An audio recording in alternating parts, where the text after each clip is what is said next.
देखो जनरली क्या होता है, मार्केट एक बड़े रेजिस्टेंस के पास या बड़े सपोर्ट के पास आता है ना, तो मार्केट को अगर कोई भी न्यूज़ आती है तो मार्केट उसमें प्रॉफिट बुकिंग या थोड़ी बहुत रैली करता है। अगर बहुत बड़े सपोर्ट के पास है तो वहां से रैली करता है, और बहुत बड़े रेजिस्टेंस के पास है तो थोड़ी प्रॉफिट बुकिंग आती है। अगर अभी हम लोग मार्केट में बाय करते हैं तो हमारा रिस्क और रिवॉर्ड में ज़्यादा फर्क नहीं आता है, तो हमें तभी बाय करना चाहिए जब हमारा risk to reward ratio favour में हो। तो अगर आप पहले से ट्रेड प्लान करके रखोगे ना, तो आप लोगों को एक अच्छा साइकोलॉजी सपोर्ट मिलेगा वो ट्रेड के लिए। तो ये स्टॉक मैंने आप लोगों को क्यों बताया, क्योंकि अभी ये स्टॉक एक ऐसा है ना जो अपने ब्रेकआउट लेवल के बहुत पास है। नमस्ते दोस्तों, मैं विजय ठक्कर और आप लोगों का सबका स्वागत है हमारे एक नए स्टॉक्स फॉर द वीक के वीडियो में। अभी आज के वीडियो में मैं डिस्कस करने वाला हूं मार्केट के बारे में। हम लोग कुछ सेक्टर को देखेंगे जो आने वाले टाइम में अच्छा लग रहा है, और मैं आज आप लोगों के साथ बात करूंगा ऐसे दो स्टॉक के बारे में, जिसमें से एक स्टॉक पे आप लोगों को अभी बहुत ही अच्छी तरीके से ध्यान रखना चाहिए क्योंकि वो एक अच्छा ब्रेकआउट करने वाला है। और दूसरा स्टॉक है ना, उसका कॉन्सेप्ट मैं हमारे वीडियो के अंदर ये पहली बार शेयर करने वाला हूं, जो है गोल्डन रेशियो का कॉन्सेप्ट। और ये स्टॉक ने है ना पिछले 3 साल में ऑलमोस्ट 19 टाइम्स आप बोल सकते हो कि ये स्टॉक इतना चला है 3 साल में, और अब जाके वो वापस से एक रिवर्सल की साइन दे रहा है on the basis of golden ratio. तो ये सारी चीज क्या है वो मैं आप लोगों को आगे डिस्कस करूंगा। पहले हम लोग बात कर लेते हैं मार्केट के बारे में। अभी देखो, हम लोग ने देखा कि अभी रिसेंटली निफ्टी ने 16,800 से ऑलमोस्ट 13,300, मतलब मेरे ख्याल से 13,390 का अभी हाई मारा था। और अगर हम लोग देखें परसेंटेज वाइज तो 9%, और पॉइंट वाइज ऑलमोस्ट 1500 पॉइंट अभी निफ्टी चला है। और बैंक निफ्टी ने भी एक अच्छा रैली लिया है, और अभी आप ये बोल सकते हो कि बैंक निफ्टी अपने ऑल टाइम हाई के पास ट्रेड कर रहा है और निफ्टी एक मेजर रेजिस्टेंस के पास ट्रेड कर रहा है। और अभी यहाँ पे हमारे इंडिया में एक इवेंट चल रहा है जो हमारा कर्नाटका इलेक्शन का रिजल्ट आने वाला है। मेरे ख्याल से जब तक आप ये वीडियो देखोगे तब तक रिजल्ट आउट हो गया होगा। अभी देखो जनरली क्या होता है, मार्केट एक बड़े रेजिस्टेंस के पास या बड़े सपोर्ट के पास आता है ना, तो मार्केट को अगर कोई भी न्यूज़ आती है तो मार्केट उसमें प्रॉफिट बुकिंग या थोड़ी बहुत रैली करता है। अगर बहुत बड़े सपोर्ट के पास है तो वहां से रैली करता है, और बहुत बड़े रेजिस्टेंस के पास है तो थोड़ी प्रॉफिट बुकिंग आती है। तो अभी ये तो हम लोगों को मंडे को ही पता चलेगा कि मार्केट में क्या हो सकता है, बट मैं आप लोगों को थोड़ी थोड़ी आइडिया दे देता हूं कि मुझे मार्केट में क्या लग रहा है। अभी आप लोग है ना, ये निफ्टी का मंथली टाइम फ्रेम का चार्ट देख रहे हो, और मंथली टाइम फ्रेम के एनालिसिस के लिए अभी मैं बहुत जल्दी हूं, तो हम लोग अभी इसमें कुछ भी नहीं बोलेंगे। बट अभी का जो कैंडल है ये मंथ का अभी तक का कैंडल वो बहुत छोटा है। और अगर हम लोग वीकली टाइम फ्रेम का चार्ट देखेंगे तो वीकली टाइम फ्रेम में भी आप जो मैं आप लोगों को रैली बोल रहा था ना, ये 16,800 से लेके इतनी बड़ी रैली, तो अभी मेरी एक्सपेक्टेशन क्या है वो मैं आप लोगों को बताता हूँ डेली टाइम फ्रेम में। अभी देखो, आप यहाँ पे क्लियरली देख सकते हो कि मार्केट को ये एक एरिया पे रेजिस्टेंस था, और अगर मैं और एक रेजिस्टेंस की बात करूँ तो वो 18,500 के पास था।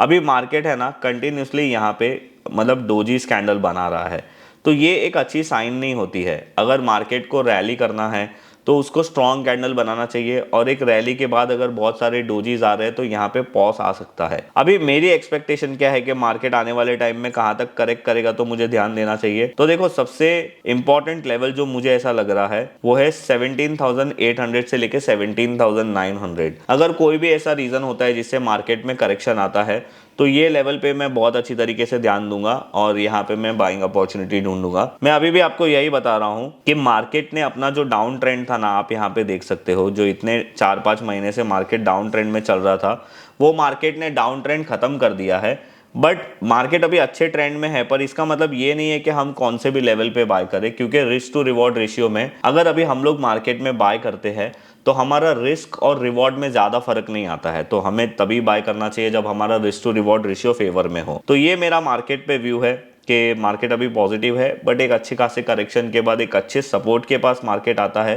तो जरूर बाय करना चाहिए। अदरवाइज इंडेक्स में अभी हम लोगों को कुछ नहीं करना चाहिए। अभी मैं आप लोगों के साथ बैंक निफ्टी का चार्ट डिस्कस कर लेता हूं। तो बैंक निफ्टी में भी आप देखोगे, ये बैंक निफ्टी का मंथली टाइम फ्रेम का चार्ट है, और बैंक निफ्टी अभी अपने ऑलमोस्ट ऑल टाइम हाई के पास है जो है 44,150। तो ये एक बहुत ही मेजर रेजिस्टेंस होता है। अभी वीकली टाइम फ्रेम में भी देखो, यहाँ पे रेजिस्टेंस के पास आके ट्रेड कर रहा है, और डेली टाइम फ्रेम में अगर हम देखें तो रेजिस्टेंस से ज़्यादा अभी दूर नहीं है, मतलब हम लोग 2-3% रेजिस्टेंस से दूर है। तो यहाँ से अगर वापस से बैंक निफ्टी में समझो करेक्शन आता है तो हमें 43,080 और हम लोगों को 42,600 वाले लेवल पे ध्यान देना चाहिए। यहाँ पे हम लोग अच्छी बाइंग अपॉर्चुनिटी देख सकते हैं। और अगर बैंक निफ्टी ने गलती से भी 41,900 या 800 का लेवल ब्रेक कर दिया तो बैंक निफ्टी का ट्रेंड थोड़ा टाइम के लिए वापस से खराब हो सकता है। तो ये मैंने आप लोगों को पूरा मेरा इंडेक्स के बारे में बता दिया। इंडेक्स को लेकर अभी मैं थोड़ा सा कंफ्यूज हूँ, मैं बेटर है वेट एंड वॉच वाली स्ट्रैटेजी, या उसको स्ट्रैटेजी तो नहीं बट ये वेट एंड वॉच वाली स्ट्रैटेजी मैंने इसलिए बोली ना क्योंकि बहुत ज़्यादा लोग जो है ना वो वेट ही नहीं कर पाते, पेशेंस ही नहीं होता इतना। तो अभी मार्केट में वेट एंड वॉच करना चाहिए। और अगर मैं भी आप लोगों को सेक्टर्स की बात करूं कि लास्ट वीक में कौन से सेक्टर्स ने आउट परफॉर्म किया है, तो आप यहां पे क्लियरली देख सकते हो कि निफ्टी ऑटो ने ऑलमोस्ट 4.5% का परफॉर्मेंस दिखाया था, फिर प्राइवेट बैंक है और जो भी दूसरे सेक्टर थे उन्होंने किया है। और अगर आप वर्स्ट परफॉर्मेंस की बात करोगे तो पीएसयू बैंक, मेटल और फार्मा, हेल्थ केयर, ये सारे सेक्टर ने वर्स्ट परफॉर्मेंस किया था। अगर आप लोग ने मेरा वेडनेसडे वाला वीडियो देखा था ना, तो उसमें मैंने आप लोगों के साथ 2 सेक्टर शेयर किए थे, जिसमें मैंने बताया था कि एक मोमेंटम सेक्टर है जहां पे अच्छी बाइंग अपॉर्चुनिटी है और एक लो रिस्क एरिया वाला सेक्टर है। तो वहां पे भी मैंने आप लोगों के साथ ऑटो सेक्टर के बारे में कुछ चीजें डिस्कस की थी। तो देखो ऑटो सेक्टर है ना, अभी उसने यहाँ पे ब्रेकआउट किया था in the month of July, उसके बाद उसने अच्छे खासे टाइम के लिए कंसोलिडेट किया और अभी रिसेंटली यहाँ पे उसने अपने कंसोलिडेशन का हाई ब्रेक किया है। अगर इसका वीकली चार्ट देखोगे तो ये ब्रेकआउट का कैंडल भी बहुत स्ट्रांग है। तो ये तो बात क्लियर है कि ऑटो सेक्टर हमारे वॉच लिस्ट में होना चाहिए, क्योंकि यहाँ पे एक अच्छी स्ट्रेंथ और एक अच्छा मोमेंटम आते हुए दिखा है। और वो दूसरा सेक्टर कौन सा था, अगर आप लोगों ने वो वीडियो नहीं देखा है तो उसकी लिंक मैं यहाँ पे डाल दूंगा। अभी अगर हम लोग एफआईएस की बात करें तो एफआईएस जो है वो कंटिन्यूसली बाय कर रहे हैं, उन्होंने पूरे लास्ट वीक में अच्छी बाइंग की है। अगर मैं डॉलर इंडेक्स की बात करूं तो मैं आप लोगों को यहाँ पे बता देता हूँ, मैं आप लोगों को बहुत टाइम से बोल रहा था कि 100 रुपीज पे डॉलर इंडेक्स को बहुत अच्छा सपोर्ट है, पर अभी ये वीक में डॉलर इंडेक्स ने अच्छा एक रन अप लिया है, अभी 102.70 के पास ट्रेड कर रहा है। तो अगर ये लेवल 100 रुपीज़ ब्रेक करेगा तो अच्छी बात है, अदरवाइज डॉलर इंडेक्स वापस से 105 106 लेवल तक आ सकता है। तो वो एक चीज़ है। अगर मैं इंडिया विक्स की बात करूँ तो यहाँ पे कोई ज़्यादा फर्क नहीं पड़ रहा है, 12.85 के आसपास ट्रेड हो रहा है। और अगर मैं क्रूड की बात करूं तो $70 के पास वो ट्रेड कर रहा है, तो इसमें भी कोई ज्यादा प्रॉब्लम नहीं है। अभी हम लोग आ जाते हैं आज के हमारे 2 स्टॉक के पास। अभी देखो मैंने आज है ना, आज आप लोगों के साथ लास्ट में मैं एक अलग कॉन्सेप्ट शेयर करने वाला हूं जो आप लोगों को आगे बहुत काम आएगा, पर आज मैं आप लोगों को पहले तो ये स्टॉक शेयर कर देता हूं जो एक अच्छे ब्रेकआउट लेवल के पास है और जिसको आपको अभी ध्यान देना चाहिए। मेरा ऐसा मानना है कि कभी भी ट्रेड, मतलब अगर आप कोई स्टॉक में ब्रेकआउट होने वाला है या यहाँ पे कोई बड़ी अपॉर्चुनिटी मिलने वाली है ना, तो अगर आप पहले से ट्रेड प्लान करके रखोगे ना तो आप लोगों को एक अच्छा साइकोलॉजी सपोर्ट मिलेगा वो ट्रेड के लिए। तो वो पहला जो हमारा स्टॉक है जिस पे हमें ध्यान रखना चाहिए वो है टाटा मोटर। अभी देखो आप लोग टाटा मोटर का यहाँ पे वीकली टाइम फ्रेम का चार्ट देख रहे हो। यहाँ पे मेरा एनालिसिस क्या है, बहुत ही सिंपल है। टाटा मोटर में आप लोग देख सकते हो कि एक रेजिस्टेंस जो है ना वो 527 के आसपास है, और अगर मैं दूसरा रेजिस्टेंस एरिया बनाता हूँ तो वो 545 के आसपास है। अभी आप लोग ये वीकली टाइम फ्रेम का चार्ट देख रहे हो और आप लोग यहाँ पे एक चीज़ नोटिस करोगे कि टाटा मोटर का ये जो रेजिस्टेंस है वो 2017 में था, उसने अपने रेजिस्टेंस से ऑलमोस्ट 70 रुपीज़ का लो मारा था, फिर एक अटेम्प्ट किया था in the month of December 2021, फिर वापस से छोटा सा करेक्शन और वापस से अभी सेकेंड अटेम्प्ट करने के लिए आ रहा है। अभी जनरली आप इसको देखोगे ना तो इसको कप एंड हैंडल पैटर्न बोलते हैं। अगर टाटा मोटर 545 लेवल को बहुत ही स्ट्रांगली ब्रेक करता है, जो मैंने आप लोगों को किंग कैंडल का कॉन्सेप्ट बताया है, अगर वो कॉन्सेप्ट से ब्रेक करता है तो आप लोग टाटा मोटर में वो टाइम पे ब्रेकआउट होने के बाद 480 या 470 का स्टॉप लॉस लगा सकते हो। और टाटा मोटर में अगर आप लोगों को टारगेट कैलकुलेट करना है तो बहुत ही सिंपल है, हमारी रेंज कैलकुलेशन मेथड है। आप यहाँ से जो उसका मेजर रेजिस्टेंस था वहां से लेके टाटा मोटर जितना नीचे गया था उसकी रेंज निकालो, फिर ब्रेकआउट के बाद टाटा मोटर में ऐड कर लो, तो आप लोग यहाँ पे देखोगे कि 1000 रुपीज का टाटा मोटर में टारगेट आ रहा है। तो ये स्टॉक मैंने आप लोगों को क्यों बताया, क्योंकि अभी ये स्टॉक एक ऐसा है ना जो अपने ब्रेकआउट लेवल के बहुत पास है, तो ये स्टॉक आप लोगों को जरूर अपनी वॉच लिस्ट में रखना चाहिए। तो ये था हमारा आज का ये पहला स्टॉक। और दूसरा जो स्टॉक है वो अगेन टाटा ग्रुप से ही है, उसका नाम है टाटा एलेक्सी। अभी देखो अभी आप लोग जो चार्ट देख रहे हो ना टाटा एलेक्सी का, वो मंथली टाइम फ्रेम का चार्ट देख रहे हो। और अभी वो मैं क्यों आप लोगों को बता रहा हूँ ये पहले मैं आप लोगों को बता दूं। अभी अगर आप देखोगे ना तो टाटा एलेक्सी नीचे में जब भी उसका प्राइस 500 था, वहां से लेके टाटा एलेक्सी ने ऑलमोस्ट आप यहाँ पे देख सकते हो कि 10,700 तक का हाई मारा था। और आप यहाँ पे देखोगे कि ऑलमोस्ट 2000% रिटर्न टाटा एलेक्सी ने दिया था, मतलब ऑलमोस्ट ये स्टॉक अपने बॉटम से 20x हुआ था।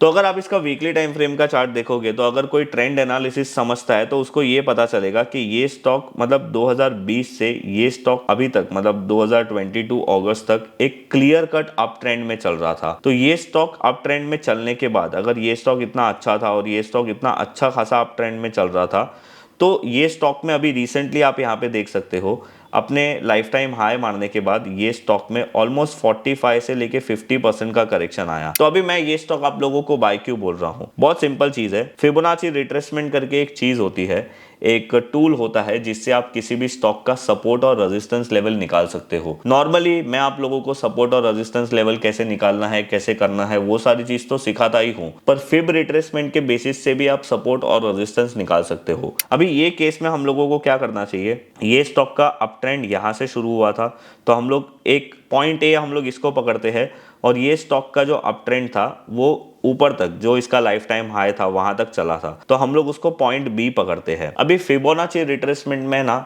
एक चीज होती है गोल्डन रेशियो करके, और वो गोल्डन रेशियो जो नंबर होता है वो 61.80% होता है। पर यहाँ पे अगर कोई भी स्टॉक समझो 50% गिरता है तो 50% से लेके 61.80% जो जोन होता है ना उसको हम लोग गोल्डन रेशियो बोलते हैं। और आप यहाँ पे देख सकते हो वो एक मेजर सपोर्ट की तरीके से काम करता है। और आप यहाँ पे देख सकते हो कि ये स्टॉक इतना अच्छा रैली देने के बाद ऑलमोस्ट 3 साल में ये स्टॉक 20x हो गया था। वो 20x होने के बाद इसने 45% करेक्शन किया और इसने सपोर्ट कहाँ पे लिया आप यहाँ पे क्लियरली देख सकते हो। इसने जो सपोर्ट लिया वो 50% रिट्रेसमेंट के पास लिया। अब मैं वो क्यों बोल रहा हूँ आप यहाँ पे क्लियरली देखो, यहाँ से ये गिरा और यहाँ पे सपोर्ट लिया, वापस से थोड़ा ऊपर गया और वापस से सेकेंड टाइम भी उसने वही 50% रिट्रेसमेंट पे सपोर्ट लिया और अब ये एक रिवर्सल ब्रेकआउट चीज दिखा रहा है। अभी मैं क्या करूंगा, थोड़े टाइम के लिए मैं फिबोनाची रिट्रेसमेंट को अपने चार्ट में से हटा दूंगा, बिकॉज जो मुझे आप लोगों को ये कॉन्सेप्ट समझाना था वो तो मैंने आप लोगों को समझा ही दिया। अभी देखो अगर इसने कोई एरिया पे सपोर्ट लिया या कोई एरिया पे कोई स्टॉक रेजिस्टेंस ले रहा है तो इसका मतलब ये नहीं है कि हम लोगों को सिंपली सेल कर देना चाहिए या बाय कर देना चाहिए। अगर कोई भी स्टॉक मेजर एरिया के पास सपोर्ट लेता है उसके बाद कंसोलिडेट करके ब्रेकआउट देता है तो बाय करना चाहिए। अगर कोई डाउन ट्रेंड लाइन अगर ब्रेक करता है तो बाय करना चाहिए। अगर कोई पॉजिटिव कैंडल या कोई बुलिश कैंडल फॉर्म होता है तो बाय करना चाहिए। अब यहाँ पे क्या हुआ है आप यहाँ पे क्लियरली देखो कि 50% रिट्रेसमेंट के पास सपोर्ट लेने के बाद ये स्टॉक ने कुछ महीने तक ये स्टॉक ने यहाँ पे कंसोलिडेट किया और रिसेंटली ये स्टॉक ने अपने कंसोलिडेशन का हाई ब्रेक किया है। आप यहाँ पे ये क्लियरली देख सकते हो। इसका जो कंसोलिडेशन का लेवल था वो था 6825 और अभी ये स्टॉक चल रहा है 7078। तो अभी ये स्टॉक ने अपने कंसोलिडेशन का लेवल है वो ब्रेक कर दिया है, प्लस ये स्टॉक ऑलरेडी 20x हो चुका था 50% करेक्शन करने के बाद। 50% फिबोनाची रिट्रेसमेंट पे इसने सपोर्ट लिया था। अगर ये स्टॉक 61.80 पे आ जाता तो ये और ही अच्छा हो जाता था क्योंकि वो टाइम पे ये परफेक्ट गोल्डन रेशियो से रिवर्स कर लेता।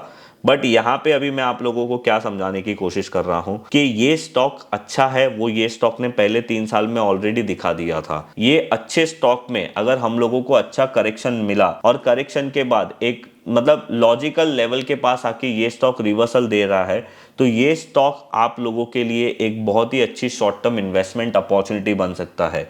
अभी यहाँ पे मेरा ट्रेड क्या बनता है, जो यहाँ पे इसका जो लास्ट लो था 5700, तो आप 5700 या फिर 5650 का स्टॉप लॉस रख सकते हो। आपकी जो टारगेट एक्सपेक्टेशन है ना आप यहाँ पे देख सकते हो कि पहले एक यहाँ पे गैप हुआ था तो हमारा एक छोटा सा रेजिस्टेंस ये गैप एरिया बनेगा 8300 से लेके 8000 तक का। बट इसका जो मेजर टारगेट है वो मेरा लाइफ टाइम हाई है विच इज 10760। तो अगर आप अभी ये स्टॉक को बाय करते हो ना तो आपका risk to reward ratio almost 1:3 का बनता है।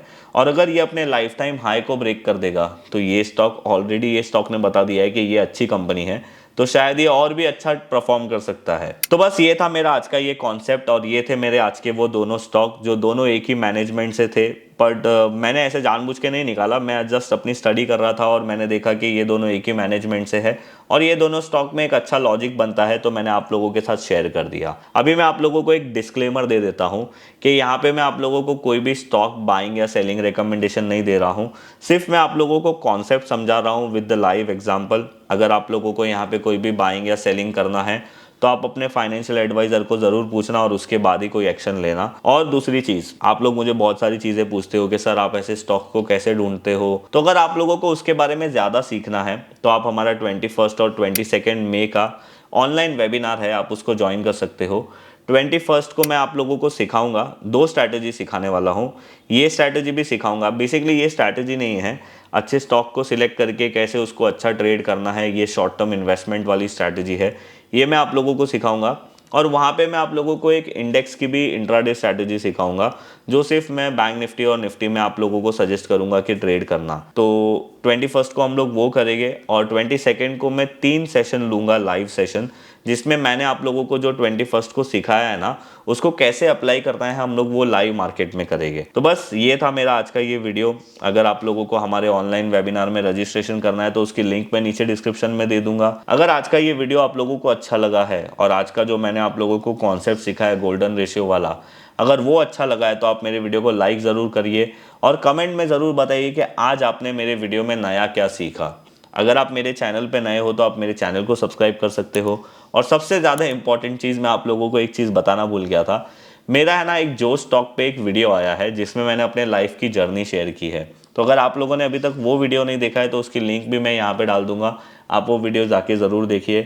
तो बस थैंक यू आप लोगों को ये वीडियो देखने के लिए। मैं आप लोगों को मिलूंगा ऐसे ही कोई नेक्स्ट वीडियो में, तब तक के लिए बाय बाय।